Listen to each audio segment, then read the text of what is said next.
হিন্দু বাড়িতে হিন্দু হোটেলে খানা খাওয়া জায়েজ আছে কিনা, এই প্রশ্ন অনেক ভাই বোনরা করে।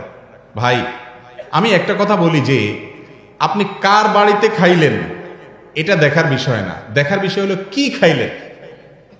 ইমাম সাহেবের বাড়িতে বসে যদি হারাম খান তাহলে সেটা হারাম হবে, আবার যদি একজন হিন্দুর বাড়িতে বসে হালালটা খান তাহলে খাওয়াটা কি হবে? হালাল হবে।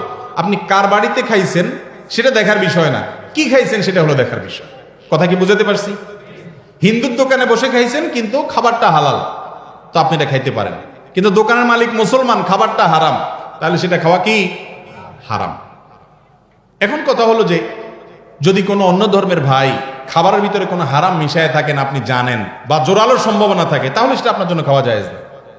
আর এরকম যদি সম্ভাবনা না থাকে আপনি খেতে পারেন, খাওয়াটা আপনার জন্য হারাম না। নবী করিম সাল্লাল্লাহু আলাইহি সাল্লাম অমুসলমানের বাড়িতে খেয়েছেন। আমরা মনে করি আমাদের সমাজে হিন্দু বা অন্য ধর্মের লোক যারা আছে তাদের সাথে বোধহয় আমাদের কোনো কথাবার্তা বললেও মনে গুনাহ হবে না। ভাই, ইসলাম আমাদেরকে এটা বলেনি।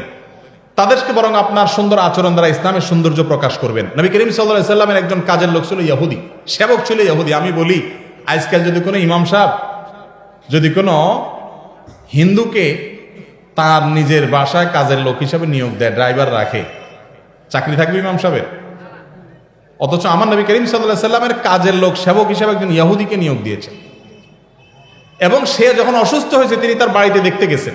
তাহলে বোঝা গেছে অমুসলমানরা তাদেরকে সেবা করতে যাওয়া, খেদমত করা, উপকার করা, তাদের বাড়িতে যদি দাওয়াত দেয় আপনি খেতে পারেন। তবে হ্যাঁ, অন্তরের অন্তঃস্থল থেকে যদি আপনি বন্ধুরূপে গ্রহণ করেন এবং মনে করেন না আমরাই তো, কোনো ভেদাভেদ নাই, এবং আল্লাহর শানে যে বৈরিতা বন্ধুতা সেটা যদি আপনার মধ্যে না থাকে, তাহলে ইমান নিয়ে টানাটানি হবে, সেটা ভিন্ন জিনিস। বাকি সামাজিক সম্প্রীতি বজায় রাখা, একসাথে সুখ শান্তিতে বসবাস করার জন্য একে অন্যের উপকার করা, পাশাপাশি দাঁড়ানো, এটা দোষ নাই, বরং এটা নির্দেশ আল্লাহ করেছেন।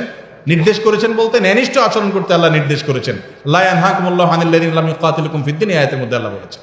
অতএব হিন্দুদের বাড়িতে খাওয়া অথবা তাদেরকে ডেকে দাওয়াত দিয়ে আপনার বাসায় খাওয়াতে পারেন, কিন্তু সেটা ওই যে আপনি তাকে সদীকুন হামিমের পর্যায়ে রাখবেন না, এ হলো মূল বিষয়। এরপরে প্রশ্ন হলো, সিজদা বড় করতে গিয়ে ভুলে যায় প্রথম না দ্বিতীয়, প্রথম সিজদা অল্প তাসবিহ পড়ে দ্বিতীয় সিজদা লম্বা করা যাবে কিনা? এটা সুন্নাহর খেলাফ হবে ভাই।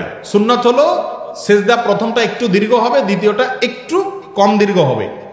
প্রথম রাকাতের চাইতে দ্বিতীয় রাকাতে একটু শর্টে হবে, এটা হলো সুন্নত। আপনি যদি দ্বিতীয়টারে বড় করেন তাহলে এটা সুন্নতের কি হবে? উল্টা হবে। সুন্নতের উল্টা হলে আপনি সেটা সওয়াব থেকে বঞ্চিত হলেন। প্রথমটাকে একটু লম্বা করবেন, লম্বা করলে আপনার স্মরণ থাকে না, তো স্মরণ রাখার জন্য নিজের সাথে লড়াই করতে হবে। এরপরে প্রশ্ন হলো, ছোট বাচ্চা পেশাব করলে কাপড় চেঞ্জ করে নামাজ পড়লে নামাজ হবে কিনা? হবে। অনেকে মনে করে ছোট বাচ্চা গায়ে পেশাব করলে পুরো শরীর গোসল করতে হবে, এমন কোনো কথা নাই ভাই।